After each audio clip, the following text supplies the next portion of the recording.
کہ وہ کیا کیا ذمہ داریاں ہیں اور کیا کیا حقوق ہیں اور وہ کیا کیا آداب ہیں۔ ویسے مضمون بہت طویل ہے اور ایک مجلس میں کفایت نہیں ہو سکتی،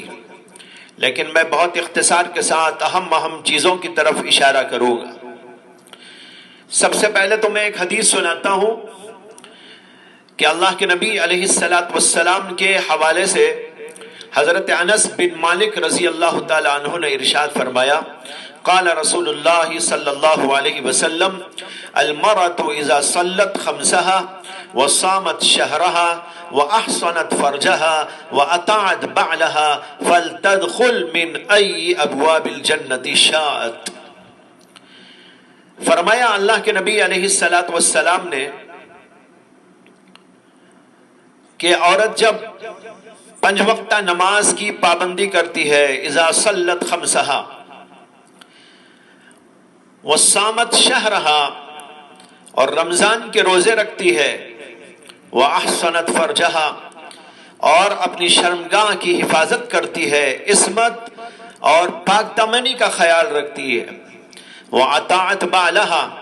اور اپنے شوہر کی اطاعت اور فرمانبرداری کرتی ہے، فلتدخل من ای ابواب الجنت شاءت، تو وہ عورت جنت کے جس دروازے سے چاہے داخل ہو جائے۔ یہ حدیث بہت اہم حدیث ہے اور اس کی طرف توجہ دینا چاہیے، اس لیے کہ اللہ کے نبی علیہ السلام نے اس کے اندر جنتی عورت کا تذکرہ اور جنتی عورت کی خصوصیات کو بیان کیا ہے۔ یہ حدیث حضرت ابو ہریرہ رضی اللہ تعالی عنہ سے بھی مروی ہے اور اس میں الفاظ تھوڑے سے الگ ہیں۔ اس کے اندر آتا ہے، قال رسول اللہ صلی اللہ علیہ وسلم، اذا صلت المرأة خمسها وصامت شهرها وحسنت فرجها واطاعت بعلها دخلت من اي ابواب الجنة شاءت۔ مطلب اس کا بھی وہی ہے کہ جب عورت 5 وقتہ نماز کی پابندی کرتی ہے، رمضان کے روزوں کا اہتمام کرتی ہے اور اپنی شرمگاہ کی حفاظت کرتی ہے اور اپنے شوہر کی اطاعت اور فرمانبرداری کرتی ہے، تو وہ عورت جس جنت کے دروازے سے چاہے داخل ہو جائے۔ اس کے اندر چند چیزیں ہیں جس کو خاص طور پر نوٹ کرنے کی ضرورت ہے۔ وہ یہ کہ اللہ کے نبی علیہ السلام نے اس کے اندر فرمایا، المرأة اذا صلت خمسہا، عورت جب 5 وقتہ نماز کی پابندی کرتی ہے، معلوم ہوا کہ سب سے پہلے تو اللہ کا حق ہے۔ اللہ کے حق میں نماز بہت اہم ترین عبادت ہے۔ عورتیں عام طور پر اس کے اندر کوتاہی کرتی ہیں، ان کو اس کا بڑا اہتمام کرنا چاہیے۔ اگر جنت میں جانا چاہتی ہیں اور ان کو وہ مقام ملنا ہے جو اس حدیث کے اندر بیان کیا گیا، تو ان کو چاہیے کہ وہ نماز کا بڑا خصوصی اہتمام کرے، اس لیے کہ نماز مسلمان کی عبادتوں میں سب سے زیادہ افضل ترین اور سب سے زیادہ اہم ترین عبادت ہے۔ اگرچہ ان کو کھانا پکانے، گھر بار کی بڑی ذمہ داریاں، بچوں کی دیکھ ریکھ اور مختلف کام کاج رہتے ہیں، لیکن اس کے باوجود وہ چونکہ گھر ہی میں رہتی ہیں تو ان کے لیے بہت آسان ہے کہ وقت کو ذرا ادھر ادھر کر کے، دوسری چیزوں کو ادھر ادھر کر کے نماز کے لیے وقت تلاش لیں اور نماز اہتمام کے ساتھ، وقت کی پابندی کے ساتھ میں پڑھا کریں۔ دوسری بات فرمائی، وصامت شہرہا، رمضان کے روزے، یہ بھی بڑی اہم ترین عبادت ہے، لہٰذا اس کو ذکر فرمایا گیا کہ جو عورت 5 وقتہ نماز کے ساتھ رمضان مبارک کے روزوں کا اہتمام کرتی ہے، وحسنت فرجہا، اور اپنی شرمگاہ کی حفاظت کرتی ہے۔ عفت اور پاک دامنی عورت کے لیے خصوصی اور لازمی چیز ہے۔ عورت کا امتیاز ہے کہ وہ اپنے آپ کو پردے میں رکھے، وہ اپنے آپ کو محفوظ رکھے، وہ اپنی شرمگاہ کی حفاظت کرے۔ ایک حدیث میں آتا ہے کہ ایک دفعہ اللہ کے نبی علیہ السلام کی مجلس ہو رہی تھی، حضرات صحابہ رضوان اللہ تعالی علیہ مجمعین بیٹھے ہوئے تھے، اور ان بیٹھے ہوئے لوگوں میں حضرت ابو بکر صدیق بھی تھے، حضرت عمر بن خطاب بھی تھے، حضرت عثمان غنی بھی تھے، علی مرتضیٰ بھی تھے، اور بہت سارے لوگ موجود تھے۔ اللہ کے نبی علیہ الصلوۃ والسلام نے اپنی مجلس میں کچھ باتیں ارشاد فرماتے فرماتے درمیان میں یہ پوچھا کہ کیا تم لوگ بتا سکتے ہو کہ عورت کے حق میں سب سے زیادہ بہترین چیز کیا ہے؟ جو صحابہ بیٹھے تھے وہ سوچتے رہے لیکن سمجھ میں کچھ نہیں آیا۔ بات آئی اور گئی، مجلس ختم ہو گئی، حضرات صحابہ اٹھ کر اپنے اپنے گھروں کو تشریف لے گئے۔ حضرت علی بھی مجلس کے اندر موجود تھے۔ وہ جب واپس ہوئے اپنے گھر تو حضرت فاطمۃ الزہرا رضی اللہ تعالی عنہا سے پوچھا کہ آج مجلس کے اندر اللہ کے نبی علیہ الصلوۃ والسلام نے ایسا سوال کیا لیکن ہم میں سے کسی کے پاس اس کا جواب نہیں تھا۔ حضرت فاطمۃ الزہرا نے کہا کہ اگر میں اس کا جواب دوں تو؟ حضرت علی نے کہا کہ بہت اچھا ہے، کل کی مجلس میں عرض کر دوں گا۔ حضرت فاطمۃ الزہرا نے فرمایا کہ اس کا جواب یہ ہے کہ عورت کے لیے سب سے زیادہ بہترین بات، بہترین چیز یہ ہے کہ اس کی نگاہ کسی غیر محرم پر نہ پڑے اور کسی غیر محرم کی نگاہ عورت پر نہ پڑے۔ اس طرح وہ اپنے آپ کو محفوظ رکھے، اپنی شرمگاہ کی حفاظت ہی نہیں، اس سے پہلے یہ کہ اپنی آنکھوں کی حفاظت کرے، اپنی آنکھوں کی حفاظت اور دوسرے کی آنکھوں کو اپنے اوپر پڑنے دینے سے اپنے آپ کو محفوظ رکھنا۔ قرآن کریم میں اسی لیے آیا ہے کہ اللہ تبارک و تعالیٰ نے فرمایا نبی اکرم صلی اللہ علیہ وسلم سے خطاب کرتے ہوئے قل للمؤمنین یغضوا من ابصارهم ويحفظوا فروجهم، اور آگے فرمایا قل للمؤمنات یغضن من ابصارهن ويحفظن فروجهن۔ اے نبی علیہ الصلوۃ والسلام، آپ مردوں سے کہہ دیجئے کہ وہ اپنی نگاہوں کو نیچے رکھے اور اپنی شرمگاہوں کی حفاظت کرے، اور عورتوں سے بھی کہہ دیجئے کہ وہ اپنی آنکھوں کو نیچے رکھے اور اپنی شرمگاہوں کی حفاظت کریں۔ معلوم ہوا کہ یہ دونوں لازم ملزوم چیزیں، آنکھ بھٹکتی ہے تو پھر شرمگاہ بھی بھٹک جاتی ہے۔ بہرحال ایک بات اہم یہ فرمائی گئی وَحَسَّنَتْ فَرْجَهَا، کہ عورت اگر اپنی شرمگاہ کو محفوظ رکھتی ہے وَأَطَاعَتْ بَعْلَهَا، اور یہاں اسی لیے میں نے اس حدیث کو پیش کیا کہ اس کے اندر یہ جملہ آیا ہے وَأَطَاعَتْ بَعْلَهَا، کہ اپنے شوہر کی اطاعت کرے، دخلت من ای ابواب الجنت شاءت، تو ایسی عورت جنت کے جس دروازے سے چاہے داخل ہو جائے، یعنی اس کے لیے جنت کے 8 دروازے کھول دیے جاتے ہیں جب وہ ایک طرف اللہ کی اطاعت اور بندگی میں لگتی ہے اور دوسری طرف اپنے آپ کو محفوظ رکھتی ہے اور پھر شوہر کی اطاعت اور فرمانبرداری کرتی ہے۔ شوہر کی اطاعت اور فرمانبرداری کا سب سے پہلا حکم ہے کہ عورت کے ذمہ ہے کہ وہ اپنے شوہر کی اطاعت کرے، فرمانبرداری کرے۔ ایک حدیث میں آتا ہے کہ اللہ کے نبی علیہ الصلوۃ والسلام نے ارشاد فرمایا لو كنت آمرا احدا ان يسجد لاحد لامرت المرأة ان تسجد لزوجها، یہ ترمذی کی حدیث ہے۔ اللہ کے نبی علیہ الصلوۃ والسلام فرماتے ہیں کہ اگر میں کسی کو اس بات کی اجازت دیتا اور حکم دیتا کہ وہ کسی کو سجدہ کرے تو میں عورت کو حکم دیتا کہ وہ اپنے شوہر کے سامنے سجدہ ریز ہو جائے۔ اس سلسلے میں متعدد روایات موجود ہیں۔ ایک روایت میں آتا ہے کہ ایک صحابی اللہ کے نبی علیہ الصلوۃ والسلام کی خدمت میں آئے، جو ایک علاقے میں گئے تھے اور وہاں سے واپسی کے موقع پر اللہ کے نبی علیہ الصلوۃ والسلام کی خدمت میں آئے اور آ کر انہوں نے اللہ کے نبی علیہ الصلوۃ والسلام کو سجدہ کرنا چاہا۔ اللہ کے نبی علیہ السلام نے پوچھا کہ یہ کیا ہے؟ تو انہوں نے کہا کہ میں ملک شام گیا تھا، اور یہ صحابی غالباً حضرت معاذ بن جبل رضی اللہ تعالیٰ عنہ تھے۔ انہوں نے کہا کہ میں ملک شام گیا تھا، وہاں پر میں نے لوگوں کو دیکھا کہ وہ اپنے بڑے لوگوں کو سجدہ کرتے ہیں، اپنے مشائخ کو اور اپنے علماء کو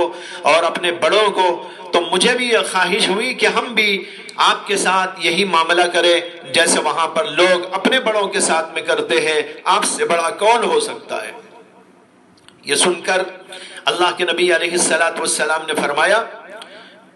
کہ ایسا نہ کرو، اگر میں کسی اور کو اللہ کے علاوہ کسی اور کو سجدہ کرنے کی اجازت دیتا تو عورت کو حکم دیتا کہ وہ اپنے شوہر کے سامنے سجدہ ریز ہو جائے۔ معلوم ہوا کہ اللہ کے سوا کسی کے لیے سجدہ نہیں، اس لیے یہ حکم اللہ کے نبی علیہ السلام نے نہیں دیا، نہ کسی بڑے کے لیے سجدہ نہ کسی چھوٹے کے لیے سجدہ۔ سجدہ تو مخصوص ہے اللہ کے لیے، صرف اور صرف اللہ کے سامنے ہم سجدہ ریز ہو سکتے ہیں۔ یہاں تک کہ کسی مزار پہ جا کے کسی بزرگ کے سامنے، کسی عالم کے سامنے، کسی شیخ کے سامنے، اس کے سامنے بھی سجدہ نہیں کر سکتے، یہ قطعی حرام اور ناجائز چیز ہے۔ اللہ کے نبی علیہ السلام کی حدیث اس سلسلے میں بالکل صاف ہے۔ آپ نے کہا اگر کسی اور کے لیے سجدے کی اجازت ہوتی تو میں عورت کو حکم دیتا کہ وہ اپنے شوہر کے سامنے سجدہ ریز ہو جائے، لیکن چونکہ کسی کے لیے سجدے کی اجازت نہیں، اس لیے میں نے سجدے کا حکم نہیں دیا۔ یہ حدیث بتا رہی ہے کہ شوہر کا کتنا بڑا حق ہے، اگر وہ کچھ کہے تو اس کو ماننا کس قدر اہم و ضروری ہے۔ ایک صحابیہ اللہ کے نبی علیہ السلام کی خدمت میں حاضر ہوئی۔ اللہ کے نبی علیہ السلام نے پوچھا کہ کون ہو؟ انہوں نے کہا کہ میں فلانہ بنت فلاں ہوں۔ اللہ کے نبی نے کہا کہ ہاں میں نے پہچان لیا، بتاؤ کیا ہے، کیا حاجت ہے تمہاری، کیا ضرورت ہے کہ یہاں پر آئے ہو؟ انہوں نے عرض کیا کہ یا رسول اللہ میری حاجت یہ ہے کہ میرے چچا زاد ایک بھائی ہیں جو بہت بڑے عابد اور زاہد ہیں، انہوں نے مجھے پیغام نکاح دیا ہے، میں آپ کی خدمت میں اس لیے آئی ہوں کہ میں جاننا چاہتی ہوں کہ میرا ان کے اوپر کیا حق ہوگا، ان کا میرے اوپر کیا حق ہوگا، تاکہ اگر میں اس کو سنبھالنے کی طاقت رکھتی ہوں تو میں اس کو قبول کر لوں اور ان سے نکاح کر لوں، مجھ کو معلوم ہو جائے ما حق الزوج علی الزوجہ، بیوی کے اوپر شوہر کے کیا حق ہوتے ہیں، یہ مجھ کو معلوم ہو جائے۔ اللہ کے نبی علیہ السلام نے ایک عجیب بات فرمائی۔ آپ نے فرمایا کہ شوہر کا حق بیوی پر یہ ہے کہ اگر شوہر کی ناک سے لہو اور پیپ بہہ رہا ہو اور عورت اس کو صاف کرنے کے لیے اپنی زبان سے چاٹ لے، ما ادت حقہ، تب بھی وہ شوہر کا حق ادا کرنے سے قاصر رہے گی۔ یہ الفاظ ہیں اور یہ حدیث صحیح حدیث ہے، امام حاکم نے اس کو روایت کیا ہے، اور الترغیب والترہیب نامی کتاب کے اندر صحیح طور پر اس کو روایت کیا گیا ہے۔ اس کے اندر دیکھیے اللہ کے نبی علیہ السلام فرماتے ہیں من حق الزوج علی الزوجہ ان لو سالت من خراہ دما وقیحا وصدیدا فلحسته بلسانها ما ادت حقہ، کہ اگر شوہر کی ناک سے لہو اور پیپ اور خون بہ رہا ہو اور عورت اس کو اپنی صفائی کے لیے اپنی زبان سے اس کو چاٹ لے تب بھی اس کا حق ادا نہیں ہوتا۔ اور اسی کے ساتھ یہ بھی فرمایا لو كان ينبغي لبشر ان يسجد لبشر لامرت المرأة ان تسجد لزوجها اذا دخل عليها لما فضله الله عليها، اگر کسی انسان کے لیے اس بات کی گنجائش ہوتی، یہ بات روا ہوتی کہ کسی اور انسان کو سجدہ کرے تو میں عورت کو حکم دیتا کہ وہ اپنے شوہر کے سامنے سجدہ کرے جب وہ اس کے پاس آئے، کیونکہ اللہ نے مرد کو اس کے اوپر فضیلت عطا فرمائی۔ یہ حدیث بتا رہی ہے کہ شوہر کی اطاعت، شوہر کی فرمانبرداری کس قدر اہم و ضروری ہے عورت کے اوپر، اس کا لحاظ اس کو کرنا چاہیے، اور اگر اس کی نافرمانی کرتی ہے تو اس وقت میں اللہ کی طرف سے اس کے لیے لعنت کے فیصلے ہوتے ہیں۔ ایک حدیث میں آتا ہے اللہ کے نبی علیہ السلام نے فرمایا کہ دو آدمی ایسے ہیں جن کی نماز ان کے سروں سے اوپر نہیں جاتی، دو آدمی ایسے ہیں کہ ان کی نماز ان کے سروں کے اوپر بھی نہیں جاتی، سروں کے اوپر نہیں جاتی تو پھر آسمان تک کیسے پہنچے گی، پھر وہ عرش تک کیسے پہنچے گی، وہ اللہ تک کیسے پہنچے گی، اور اللہ کے پاس موضع قبول میں کیسے واقع ہوگی۔ تو فرمایا کہ دو آدمی ایسے ہیں جن کی نماز ان کے سروں کے اوپر بھی نہیں جاتی، ایک وہ غلام جو اپنے آقا سے بھاگ کے چلا جائے، جب تک وہ واپس نہیں آئے گا اس کی نماز قبول نہیں ہوگی، اور دوسرے عورت جو اپنے شوہر کی نافرمانی کرتی ہے، جب تک وہ نافرمانی سے باز نہ آئے اس کی نماز قبول نہیں ہوتی۔ ایک اور حدیث میں آتا ہے کہ اللہ کے نبی علیہ السلام نے فرمایا کہ دو آدمی ہیں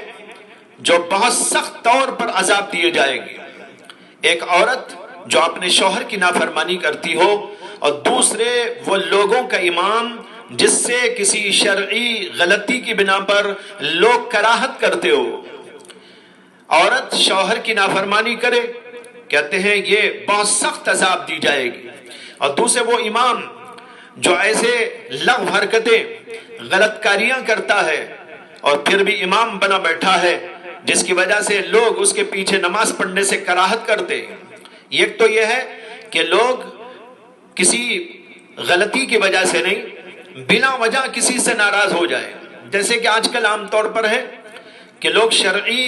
گناہ کی بنا پر، کسی غلطی کی بنا پر نہیں بلکہ خواہ مخواہ طبعی باتوں کی وجہ سے بھی اماموں سے نفرت اور کراہت کرتے ہیں۔ یہاں یہ مراد نہیں ہے، بلکہ مراد یہ ہے کہ شرعی کسی غلط کاری اور شرعی گناہ کی وجہ سے امام سے لوگ نفرت کریں اور کراہت کریں، تو ایسا امام بن کر نماز پڑھاتا رہے، تو اللہ کے نبی علیہ السلام کہتے ہیں یہ بھی وہ آدمی ہے جسے سخت طور پر عذاب دیا جائے گا۔ معلوم ہوا کہ عورت کو شوہر کی اطاعت اور فرمانبرداری کرتے رہنا چاہیے، اور اس کے لیے یہ جنت کا راستہ ہے۔ جیسے کہ میں نے شروع میں حدیث سنائی کہ جو عورت ایسا کرتی ہے کہ اپنے شوہر کی اطاعت کرتی ہے، جس جنت کے دروازے سے چاہے وہ جنت کے اندر داخل ہو جائے۔ ایک اور حدیث میں آتا ہے کہ ایک صحابیہ خاتون اللہ کے نبی علیہ السلام کی خدمت میں حاضر ہوئی۔ اللہ کے نبی علیہ السلام نے ان سے پوچھا کہ تم شادی شدہ ہو؟ انہوں نے کہا ہاں۔ اللہ کے نبی علیہ السلام نے فرمایا کیف انت لہو، تم ان کے ساتھ کیسے رہتی ہو، یعنی تمہارا ان کے ساتھ گزر بسر کس طرح ہو رہا ہے؟ انہوں نے عرض کیا کہ یا رسول اللہ، میں جہاں تک میرے بس میں ہے برابر ان کی اطاعت اور طاعت اور فرما برداری کرتی رہتی ہوں۔ اللہ کے نبی علیہ السلام نے فرمایا ہاں دیکھنا کہ ان کے ساتھ کیسا رہنا ہے، فَإِنَّمَا هُوَ جَنَّتُكِ وَالنَّارُكِ، یہ الفاظ آئے ہیں فَإِنَّمَا هُوَ جَنَّتُكِ وَالنَّارُكِ، تیرا شوہر تیری جنت بھی ہو سکتا ہے، تیری دوزخ بھی ہو سکتا ہے، اگر اس کی اطاعت کرتی رہے تو وہ تیرے لیے جنت کا راستہ بنے گا، اور اگر تو اس کی نافرمانی کرے تو ہو سکتا ہے کہ وہی شوہر تیرے لیے جہنم کا راستہ بن جائے۔ معلوم ہوا کہ شوہر کی فرمانبرداری اور اس کو خوش رکھنے کی فکر کرتے رہنا یہ عورت کی ذمہ داری ہے۔ عورت کے اوپر بہت بڑا حق ہے کہ اس کو نبھاتی رہے اور اس کے خلاف نہ کرے، جیسے کہ میں نے احادیث کی روشنی میں آپ کو بتا دیا۔ ایک حدیث میں آتا ہے کہ اللہ کے نبی علیہ السلام سے پوچھا گیا کہ بہترین عورت کون ہے؟ اللہ کے نبی علیہ السلام نے فرمایا التی تطیع اذا امر وتسر اذا نظر وتحفظه في نفسها وماله، فرمایا کہ وہ عورت سب سے زیادہ بہترین عورت ہے، خیر والی عورت ہے، جو عورت کی اطاعت کرتی ہے شوہر کی جب وہ کسی بات کا حکم دیتا ہے،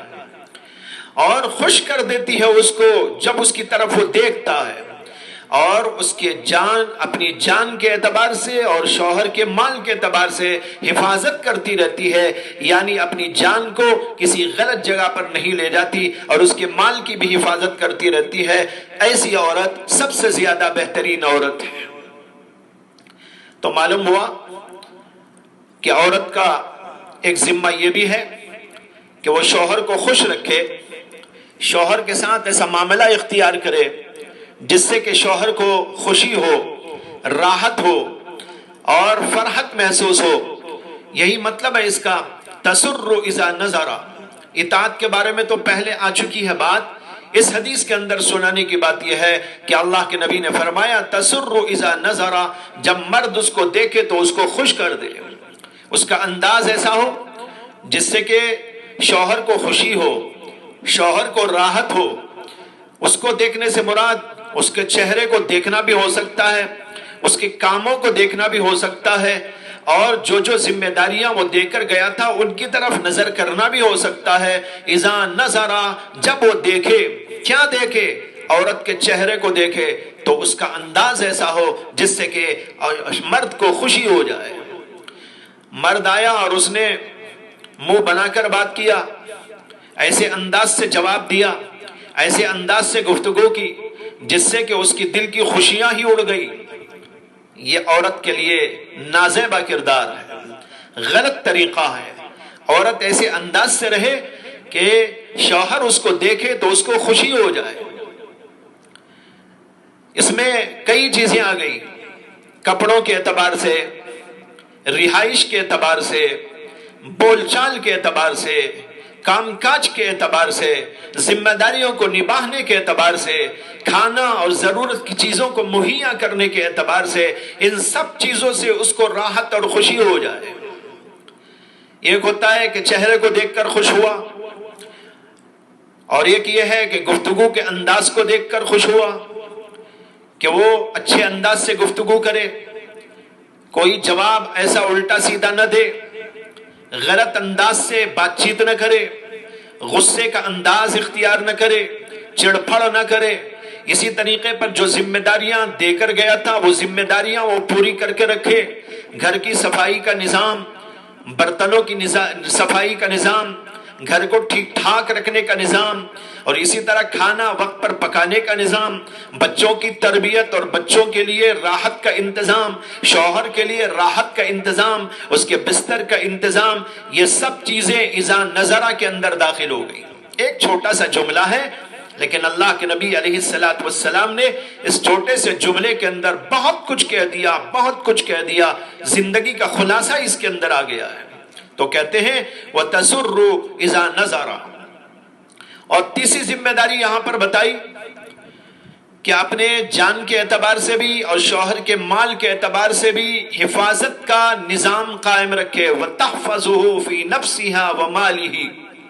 اپنی جان کی حفاظت، عصمت، پاک دامنی کا لحاظ۔ اور دوسری بات یہ فرمائی کہ شوہر کے مال کی حفاظت۔ شوہر باہر جاتا ہے، کام کاج میں لگتا ہے، کبھی صبح جا کر شام میں آتا ہے، اور بعض ایسے ہوتے ہیں کہ رات میں جا کے صبح آتے ہیں، بہت سے ایسے بھی ہوتے ہیں دو تین چار دن یا 8 دن کے لیے باہر اپنی ذمہ داریوں کو سنبھالنے جاتے ہیں۔ کوئی تجارت کی منڈیوں میں گھومنے کے لیے باہر سفر میں رہتے ہیں۔ ایسی صورت کے اندر عورت کی ایک بہت بڑی ذمہ داری ہے جو اس کے اندر بتائی گئی کہ شوہر کے مال، اس کا گھر، اس کی جائیداد اور اس کے گھر کی چیزیں، ان سب چیزوں کی حفاظت پورے طور پر کرتی رہے، اور اسی کے ساتھ اپنی جان کی حفاظت کرے، یعنی اپنی شرمگاہ کی حفاظت کرے، اس کے اندر کوئی خیانت کی بات نہ ہو۔ یہ ہے اس حدیث کا مطلب۔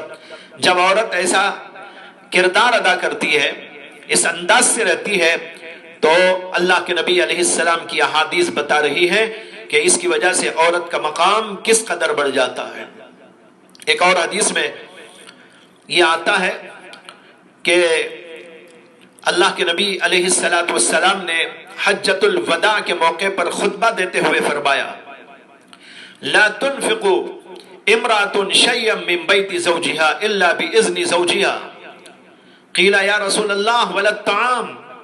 قال ذاك افضل اموالنا۔ حدیث کا مطلب یہ ہے کہ اللہ کے نبی علیہ السلام نے حجۃ الوداع کے موقع پر خطبہ دیتے ہوئے فرمایا تھا کہ کوئی عورت اپنے شوہر کے گھر کے مال میں سے خیرات نہ کرے،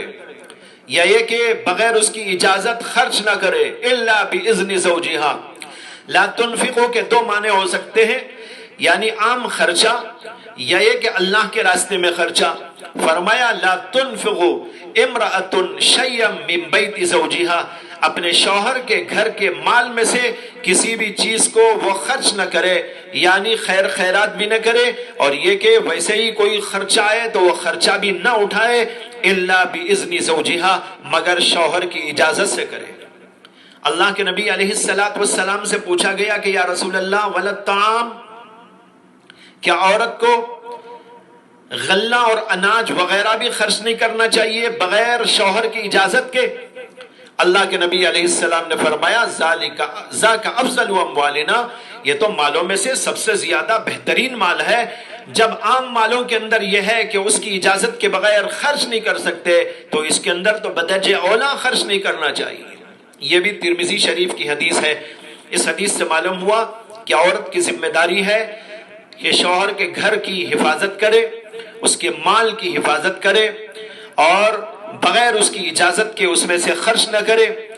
ہاں، جو اس کو خرچ کرنے کی اجازت ہے، چاہے وہ اجازت زبانی طور پر اس نے دی ہو یا دلالتاً اس سے اجازت معلوم ہوئی ہو، دونوں صورتوں میں عورت کو خرچ کرنے کی اجازت ہے۔ جیسے کہ روزمرہ کا خرچہ، کھانا ہے، پکانا ہے، یا مہمان آ گئے تو ان کو کھلانا ہے، ایسے ہی بچوں کے اخراجات ہیں، تو شوہر کے مال میں سے اتنی اجازت تو عورت کو ہوتی ہے۔ زبانی کبھی ہوتی ہے، زبانی نہیں ہے تو دلالتاً تو ہوتی ہی ہے۔ اس لیے کہ شوہر کی یہ ذمہ داریاں ہیں، اس کے اعتبار سے تو اس بات کی اجازت ہے کہ عورت خرچ کر سکتی ہے۔ لیکن جو معمولات زندگی نہیں، اس سلسلے میں اگر کچھ خرچ کرنا ہو تو پھر وہاں شوہر کی اجازت لینی پڑے گی کہ میں یہ خرچ کروں کہ نہ کروں، یہ چیز لوں کہ نہ لوں، یہ چیز میں کسی کو دوں کہ نہ دوں،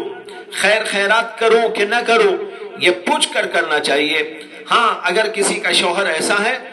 جو عورت کی ایسے موقع پر ان باتوں سے رضامند ہو جاتا ہو اور اجازت دے دیتا ہو، اور بیوی کو اس بات کا اطمینان ہو کہ میں اگر خرچ کر دوں اور بعد میں اس کو بتا دوں تو شوہر اس کو قبول کر لے گا، تو ایسی صورت میں اس بات کی اجازت ہو سکتی ہے۔ بہرحال اس بات سے یہ بتانا ہے کہ شوہر کا مال اس کے پاس رہتا ہے، اس کے گھر بار کی ذمہ داری اس کے اوپر رہتی ہے، تو اس لیے اس کا با اہتمام کرنا چاہیے کہ عورت ان سب چیزوں کی حفاظت کرتی رہے۔ یہ چند چیزیں تھی جو بتا رہی ہیں احادیث کی روشنی میں کہ عورت کی ذمہ داری ہے کہ شوہر کی اطاعت کرے، جو بولے اس کو قبول کر لے۔ یہ اس صورت میں ہے جبکہ وہ خلاف شرع کوئی بات نہ کہے، اور اگر خلاف شرع بات کہے تو وہاں ماننے کی اجازت نہیں ہے۔ یہ عام حالات کی بات ہے، جہاں خلاف شرع کوئی بات نہیں، وہاں شوہر کی بات ماننی چاہیے اور اس کو راضی رکھنے کی فکر کرتے رہنا چاہیے، اور اگر اس کی ناراضگی ہو جاتی ہے تو اللہ بھی ناراض ہوتے ہیں، اور ایسی عورت پر اللہ کی طرف سے لعنت ہوتی ہے، اور جو شوہر کی نافرمانی کرتے ہوئے رات گزارتی ہے اس کے لیے تو وعید آئی ہے کہ اللہ کے نبی علیہ السلام نے فرمایا کہ اللہ تبارک و تعالیٰ اس کے اوپر غضبناک ہوتے۔ چنانچہ ایک حدیث میں ہے کہ اللہ کے نبی علیہ السلام نے فرمایا کہ جو عورت اپنے شوہر کو ناراض کر کے رہتی ہے، رات اسی طرح گزارتی ہے، تو اللہ تبارک و تعالیٰ کا غضب اس کے اوپر ہوتا ہے۔ تو اس سے معلوم ہوا کہ شوہر کی اطاعت کے ساتھ اس کو خوش رکھتے رہنے کی فکر کرنا چاہیے، یہ حسن معاشرت کا تقاضا بھی ہے۔ اور پھر یہ کہ اس کے مال کی حفاظت کرے، اور میں نے عرض کیا کہ جب اس کو دیکھے تو خوش کر دے۔ اس کو دیکھنے کا مطلب بھی عرض کر چکا ہوں، مختلف حالات کے اعتبار سے فرمایا گیا۔ چہرے کو دیکھیں تو اس وقت بھی ایسا انداز ہو جس سے کہ شوہر کو خوشی ہو، اس کے کپڑوں کو دیکھے تو اس وقت بھی اس کو خوشی ہو۔ اسی لیے حکم دیا گیا ہے کہ عورت بن کر صبر کر رہے، ایسی حالت میں نہ رہے جس کو دیکھ کر شوہر کو کراہت پیدا ہو، شوہر کو نفرت پیدا ہو اور اس کو غصہ آئے، بلکہ اس کے لیے تیاری کرنا چاہیے۔ اور پھر اسی طرح گھر بار کو کیسے رکھیں، بستر کو کیسے رکھے، کپڑوں کو کیسے رکھے، ضرورت کی چیزوں کو کیسے رکھے، اور ذمہ داریوں کو کیسے نبھائیں، یہ سب چیزیں اس کے اندر داخل ہو گئی۔ اس طریقے پر جب عورت اپنے شوہر کے ساتھ زندگی کرتی ہے تو اس سے ہنسی خوشی کی زندگی ملتی ہے، اور اس سے گھر کے اندر ایک ماحول خوشی کا، راحت کا، اور ایک دوسرے کے ساتھ جو ہے فرحت کا اور انبساط کا اور انشراح کا ملتا ہے، اور اس سے دنیا بھی بنتی ہے اور آخرت بھی بنتی ہے۔ دنیا کے اعتبار سے بھی جیسے کہ ہم نے سمجھا کہ ایسے موقع پر خوشیاں رہتی ہیں، گھر کے اندر آرام رہتا ہے، سکون رہتا ہے، راحت رہتی ہے، اور اگر اس کے خلاف ہوتا ہے تو فساد پیدا ہوتا ہے، جھگڑے پیدا ہوتے ہیں، اور اس کی وجہ سے راحتیں ختم ہو جاتی ہیں، سکون چھن جاتا ہے، پریشانیوں میں مبتلا ہو جاتے ہیں۔ ان ساری چیزوں سے بچنے کا علاج یہ ہے کہ شوہر کے ساتھ اس طرح وفاداری کے ساتھ میں رہے، اس طرح اطاعت کے ساتھ میں رہے، اس طرح اس کی ذمہ داریوں کو ادا کرتے ہوئے رہے، تو اس سے خوشی اور راحت گھر کے اندر باقی رہتی ہے۔ ایک طرف یہ دنیاوی اعتبار سے خوشیاں ہو گئی، اور دوسری طرف یہ کہ اللہ راضی ہوگا اور اللہ کی رضا سے جنت حاصل ہوگی۔ اور جیسے کہ حدیث آپ نے سن لیا ہے کہ جس دروازے سے چاہے وہ جنت کے اندر داخل ہو جائے، یا اللہ کے نبی علیہ السلام نے ارشاد فرمایا۔ اس طرح رہنے کی کوشش عورتوں کو کرنا چاہیے۔ آج کل عورتیں یا ہمارا پیغام گھر بیٹھے سن رہی ہیں، اور خاص طور پر میں نے انہی عورتوں سے خطاب کرنے کے لیے یہ مضمون آج پیش کیا ہے، لہٰذا میں گزارش کرتا ہوں کہ ان باتوں کی طرف توجہ دیں۔ بہت اختصار کے ساتھ چند حدیثوں کی روشنی میں یہ مضمون آپ کے سامنے پورا کیا گیا ہے۔ کل میں عرض کروں گا کہ مرد کے اوپر کیا کیا ذمہ داریاں عورت سے متعلق ہوتی ہیں۔ اللہ تبارک و تعالی مجھے بھی، آپ کو بھی، سب کو بھی ان باتوں کو سننے کے ساتھ عمل کی توفیق عطا فرمائے۔ وآخر دعوانا ان الحمد للہ رب العالمین۔